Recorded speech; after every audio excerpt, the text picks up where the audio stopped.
ಈಗ ನಾವು ಸ್ಟೇಟ್ಮೆಂಟ್ಗಳನ್ನ ಸಪರೇಟ್ ಆಗಿರ್ತಕ್ಕಂಥ ಸ್ಟೇಟ್ಮೆಂಟ್ಗಳನ್ನ ಕಾಂಬಿನೇಷನ್ ಮಾಡೋದು ಯಾವ ತರ ಇರ್ತದೆ ನೋಡ್ರಿ. ಇಲ್ಲಿ ಏನಾಗಿದೆ, ಸ್ಟಾರ್ಟಿಂಗ್ ಲೆಟರ್ ಎಂಡಿಂಗ್ ಲೆಟರ್ ಏನಾಗಿದೆ, ಎಚ್ ಇದೆ, ಸ್ಟಾರ್ಟಿಂಗ್ ಲೆಟರ್ ಬಿ ಇದೆ, ಮತ್ತೆ ಇಲ್ಲಿ ಎಂಡಿಂಗ್ ಲೆಟರ್ ಎಚ್ ಇದೆ, ಸ್ಟಾರ್ಟಿಂಗ್ ಲೆಟರ್ ಕೆ ಇದೆ. ಡಿಫ್ರೆಂಟ್ ಲೆಟರ್ಸ್ ಬಂದಾವ ಈಗ.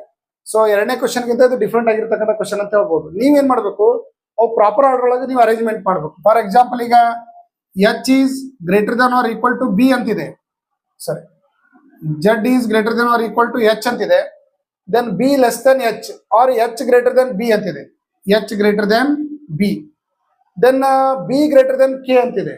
ಸೊ ನೀವು ಇಲ್ಲಿ ಬಿ ಗ್ರೇಟರ್ ದನ್ ಕೆ ಈ ಕಡೆ ಪ್ಲೇಸ್ ಶಿಫ್ಟ್ ಮಾಡಿದ್ರೆ ಅಂದ್ರೆ ಸಿಂಬಾಲ್ ಶಿಫ್ಟ್ ಆಗ್ತದೆ. ಫೈನಲಿ ಜೆಡ್ ಟು ಕೆ ನಡುವೆ ಏನಾಯ್ತು, ಇದು ಓಪನ್ ಇದೆ ಈಗ. ಸೊ ನಮಗೆ ಬೇಕಾಗಿರೋದು ಯಾವುದು, K to Z. K to Z ನಡುವೆ ನೋಡ್ರಿ ಓಪನ್ ಇದೆ, ಎಲ್ಲ ಕಂಪ್ಲೀಟ್ ಓಪನ್ ಇದೆ.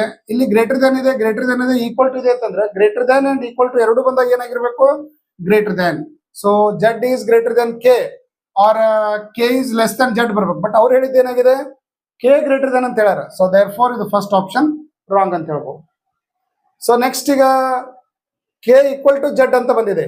ಕೆ ಈಕ್ವಲ್ ಟು ಜೆಡ್ ಅಂತಂದ್ರೆ ಇಲ್ಲಿ ಇಂಡೆಫಿನಿಟ್ ಇದೆ, ಬಟ್ ಇವೆರಡು ಕಡೆ ಏನಾಗಿದೆ, ಡೆಫಿನೆಟ್ ಬಂದಿದೆ. ಸೊ ಫೈನಲಿ ಏನ್ ಬರ್ಬೇಕು, ಕನ್ಕ್ಲೂಷನ್ ಇದು ಡೆಫಿನೆಟೇ ಇರಬೇಕು. ಬಟ್ ಅವ್ರು ಏನ್ ಹೇಳಿದಾರೆ, ಇಲ್ಲಿ ಈಕ್ವಲ್ ಟು ಹೇಳ್ಯಾರ, ಕೆ ಟು ಜೆಡ್ ನಡುವನು ಈಕ್ವಲ್ ಟು ಕ್ರಿಯೇಟ್ ಆಗೋದಿಲ್ಲ. So therefore neither one nor two is true ಅಂತ ಹೇಳ್ಬೋದು, ರೈಟ್ ರೀ. ನೆಕ್ಸ್ಟ್ ಫೋರ್ತ್ ನಾವು ನೋಡೋದಾದ್ರೆ F is less than N, N equal to D, D greater than T ಅಂತಿದೆ. ಇಲ್ಲಿ ending letter N ಇದೆ, starting letter N ಇದೆ, ಇಲ್ಲಿ ಎಂಡಿಂಗ್ ಲೆಟರ್ ಡಿ ಇದೆ, ಸ್ಟಾರ್ಟಿಂಗ್ ಲೆಟರ್ ಡಿ ಇದೆ. ಸೊ ಈ ತರ ಇದ್ದಾಗ ನೀವು ಕರೆಕ್ಟ್ ಆಗಿ ಈಸಿಯಾಗಿ ಏನ್ ಮಾಡ್ಬೋದು, ಅನ್ಲೆಸಸ್ ಮಾಡ್ಬೋದು. ಇದು ಎನ್ ಕ್ಯಾನ್ಸಲ್ ಮಾಡೋಣ, ಈಗ ಡಿ ಕ್ಯಾನ್ಸಲ್ ಮಾಡೋಣ. Finally F to N, N to D, D to T ಆಯ್ತು. ಈಗ ನಮಗೆ ಬೇಕಾಗಿರೋದು ಯಾವುದು, F to D. F to D ನಡುವೆ ಏನದ ನೋಡ್ರಿ ಸಿಂಬಾಲ್, ಇಲ್ಲಿ ಒಂದು ಲೆಸ್ ದನ್ ಅದ, ಒಂದು ಈಕ್ವಲ್ ಟು ಅದ. ಫೈನಲಿ ಏನಾಗಿರ್ಬೇಕು, ಇದು F is less than D ಅಂತ ಆಗ್ಬೇಕು. But F equal to D ಅನ್ನೋದು ರಾಂಗ್ ಆಯ್ತು, F is less than D right ಆಯ್ತು. So therefore only two option B is your answer ಅಂತ ಹೇಳ್ಬೋದು. ಸೊ ಈ ತರ